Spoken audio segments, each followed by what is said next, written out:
Hey everyone, it's Anthony Kim, and I'll be ranking the best and worst ways tutoring companies can get new clients and customers. We've used some of these techniques to help our clients get hundreds of leads, and we'll order it on the basis of how fast you can actually implement them, how predictable they are to actually bring you the result that you want, and finally, how much control you'll have over the entire system. Just a disclaimer that this is my opinion, formed from the experience of our agency, helping tutoring companies like yourself get more clients and leads. So let's jump right in. So as you can see, we've got 15 different strategies in place, and we're going to jump right into the first one, which is referral systems. It's a process in which you incentivize existing customers for your parent-to-parent, family-to-family referrals. You can have your existing students bring in their friends.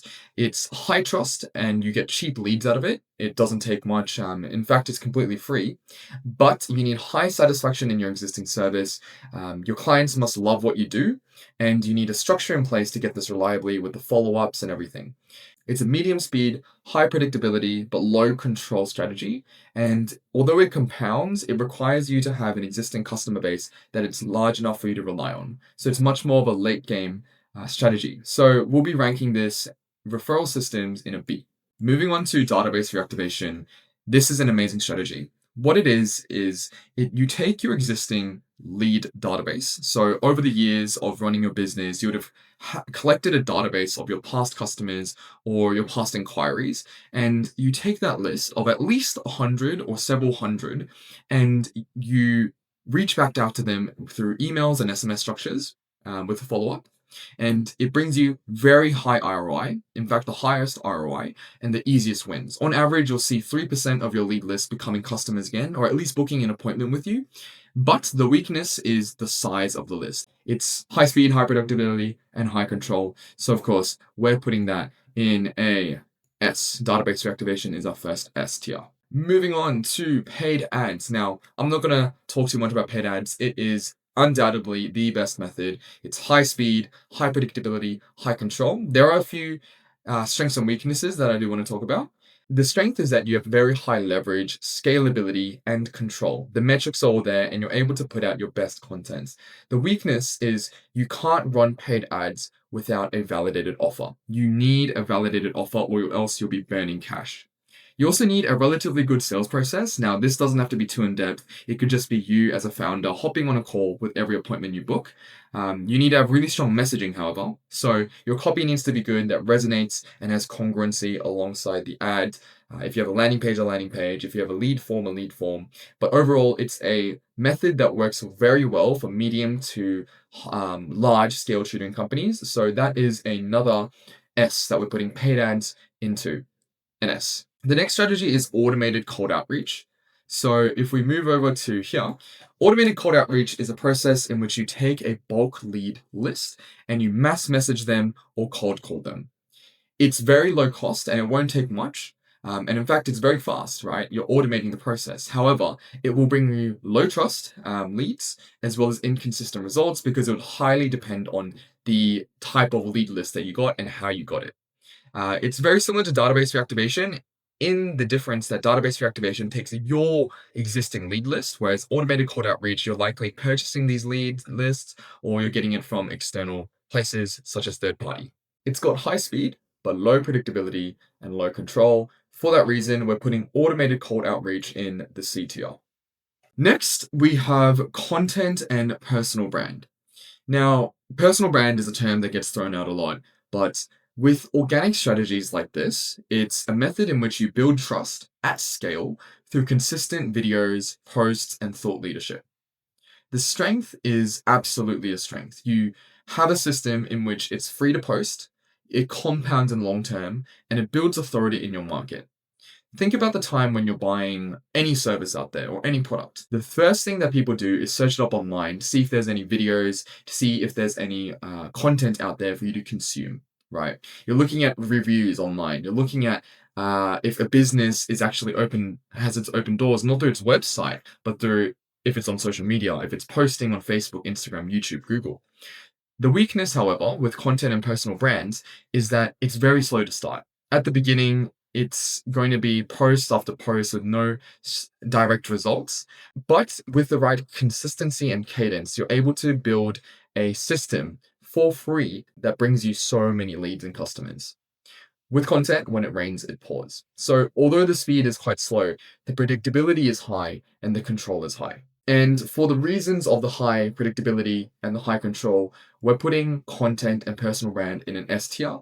And I want to emphasize that although it is a slow process, it's something that you should get started on as soon as you can, immediately, because the returns you'll see in a couple of months or years will be very, very high. You want to be in the content game, posting consistently for at least 18 months. In person workshops, it's local events for parents or students to build trust and convert in person. You get to have high trust and high close rates because you're interacting with these parents and the students in person. They get to see your staff, your team, as well as you running through some demos. It's absolutely possible to have a presentation that lets you do a 5-minute demo, recordings, presentations. The weakness, however, is with in-person workshops, it's limited scale. You can't run them frequently as there's high logistics and it's very logistics heavy. I'll rate this as medium speed, medium predictability, medium control. And so we're moving the in-person workshops into the BTR. Upselling existing clients. Well, firstly, an upsell is a process in which you take your existing customer base, your existing families and students, and you increase the revenue per family via more sessions, more subjects, more programs, or just more products in general.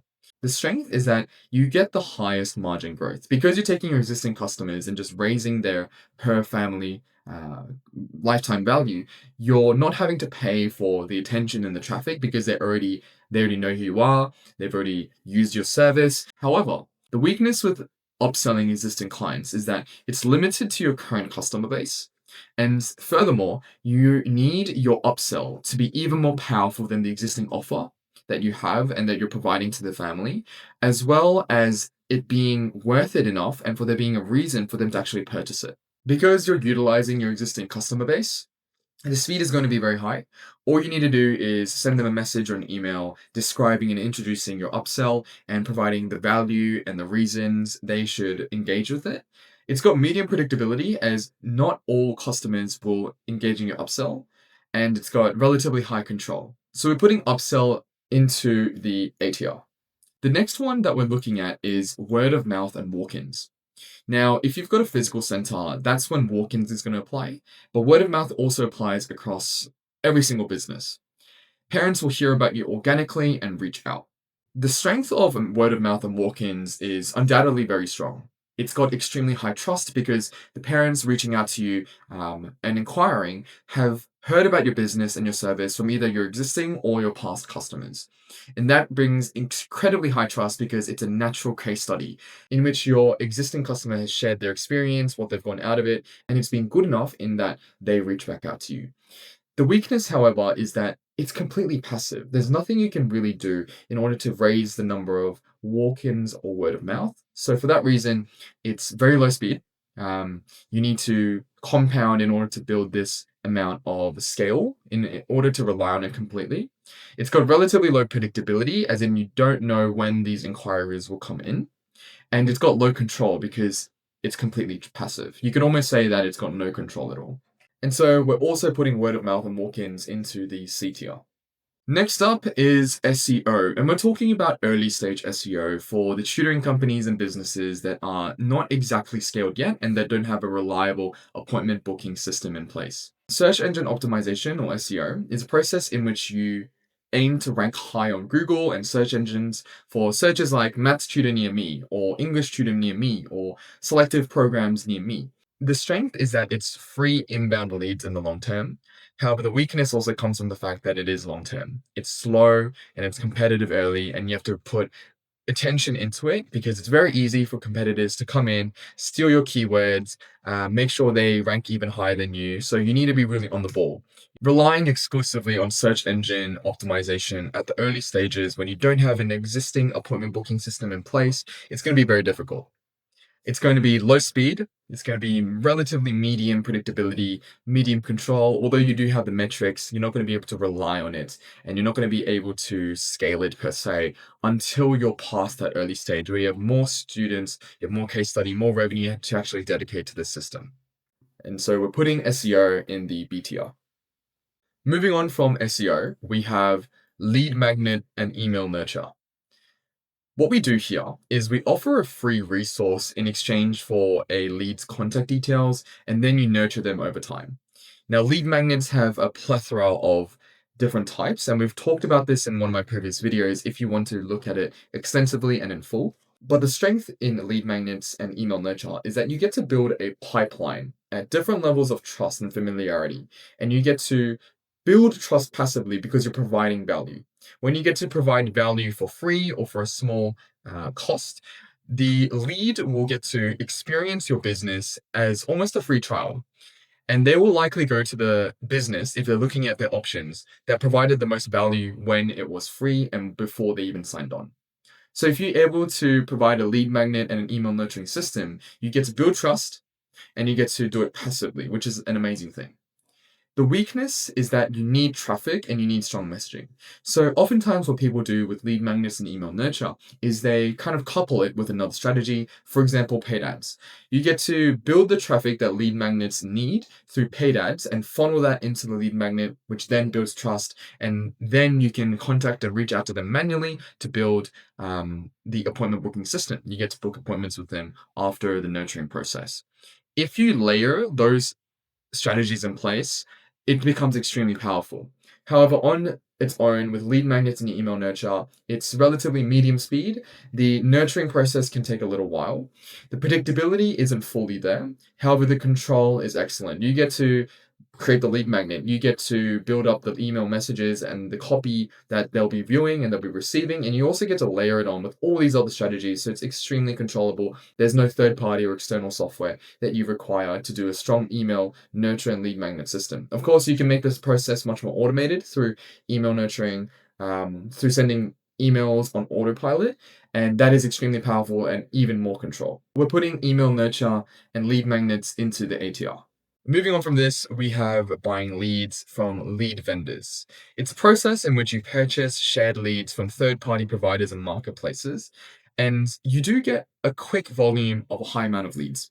However, the problems and weaknesses with buying leads is very striking.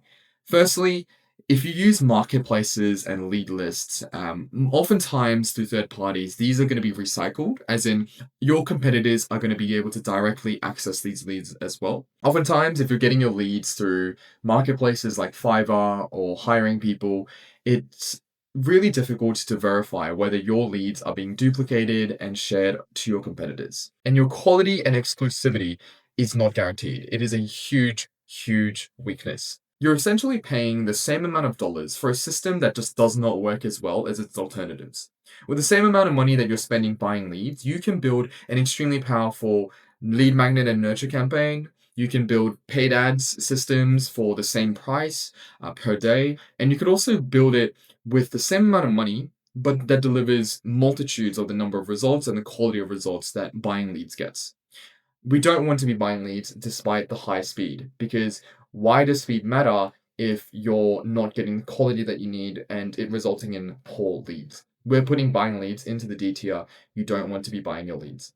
So moving on to the 12th strategy, we have strategic partnerships.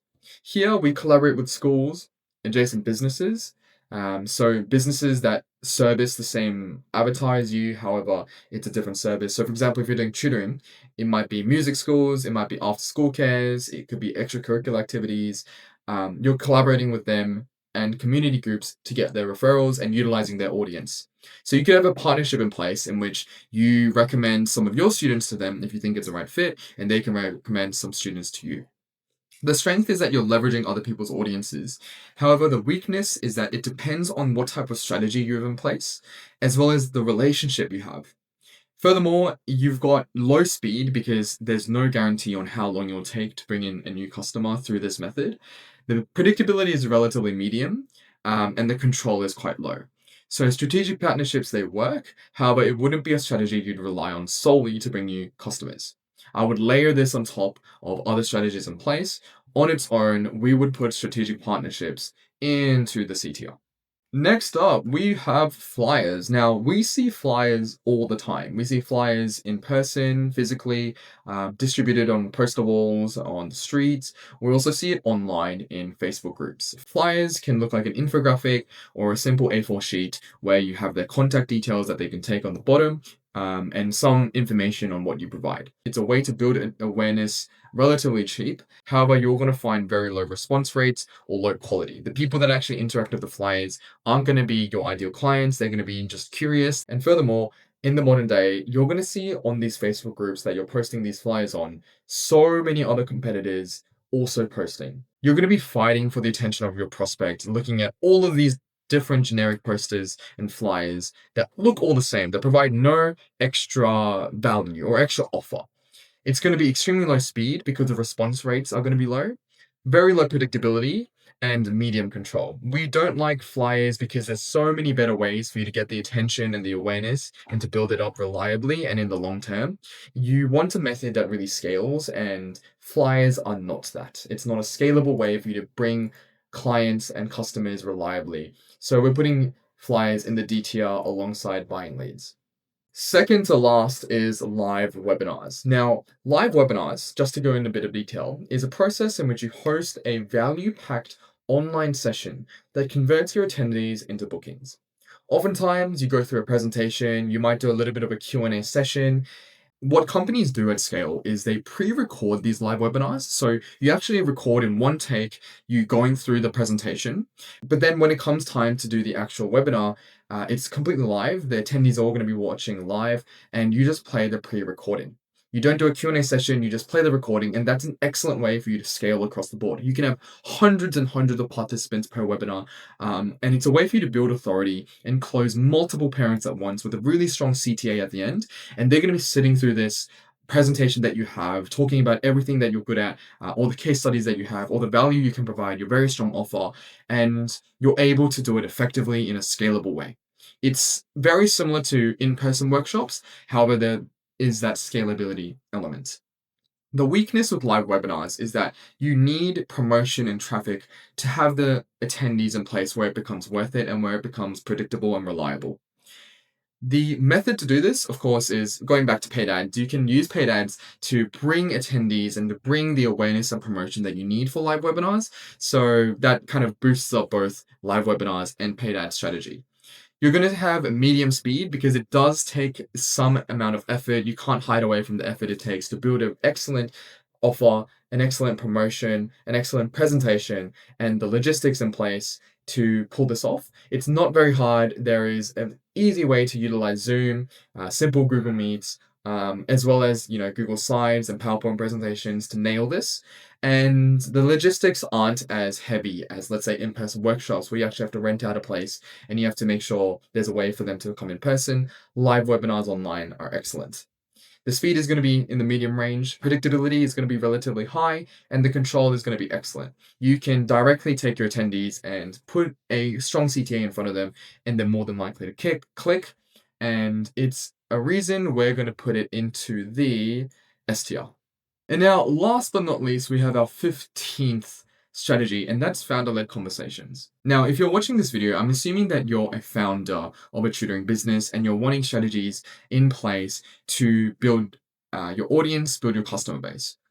Founder-led conversations is a simple method of the founder directly messaging, calling, or networking as the face of the business. And this could be with the adjacent businesses, it could be with communities, local communities, it could be through individual customers and parents. And the key is that it's founder-led. You're the face of the brand, you're doing content, you're doing paid ads, you're doing all these other strategies, and you're appearing as the face of the business. You've got extremely high trust and conversion because you're the one that started this business, you're the one that delivers a lot of the fulfillment and the service, and you're going to be the one interacting with them frequently. It's got high trust and conversion, and it's very natural. It's an organic way for you to have a conversation to see if you can help a parent or a student. The weakness is that as a founder, it takes too much time off of your plate, and it's definitely not scalable. Furthermore, you need to find an environment in which it makes sense for you to have these conversations and these networking opportunities. So, founder-led conversations, it's relatively medium speed. It can be as easy as having a one-time conversation with them, booking a future appointment online, and then signing them on. The predictability is also medium because you'll never know if they actually need your help or if they're a good fit, and what type of events will actually suit this style. The control is relatively high as well because all you need to do is just show up, you need to just have the conversation, you just need to send them a Zoom meeting or a phone call conversation, and then they're in. So it's high control, medium predictability, medium speed, and for that reason, we're placing the last strategy into the BTR. So we've talked about all the strategies, and we've got database reactivation and paid ads, content, personal brand, live webinars in the STR. Now, by no means is this the all-encompassing strategic methods for you to get clients as a tutoring business. There are definitely other methods out there. However, these are the most common and what we found through our experience to be the most effective and the least effective. Now, if you're a tutoring company with one, two, maybe even three strategies for you to get more clients, I would kind of do a diagnosis and a gauge on whether it's being effective, whether you have high speed, high control, high predictability. And if not, I would absolutely look to exploring these 6 strategies up here, the S and the A tiers. If you've never done database reactivation or paid ads or content or live webinars, upselling or lead magnets, I'll absolutely look into that. If you already do some of these strategies, that's great. Stick to that. Make sure you can scale it. All of these S tier strategies up here, once scaled, is going to be super effective. Thank you so much for watching. That's been our tier list. Now, if you struggle with getting any of these systems in place, or if you just like some help with getting more clients as a tutoring business, you can just book a call below. We do one video every single week, so I'll see you in the next one. Have a good day.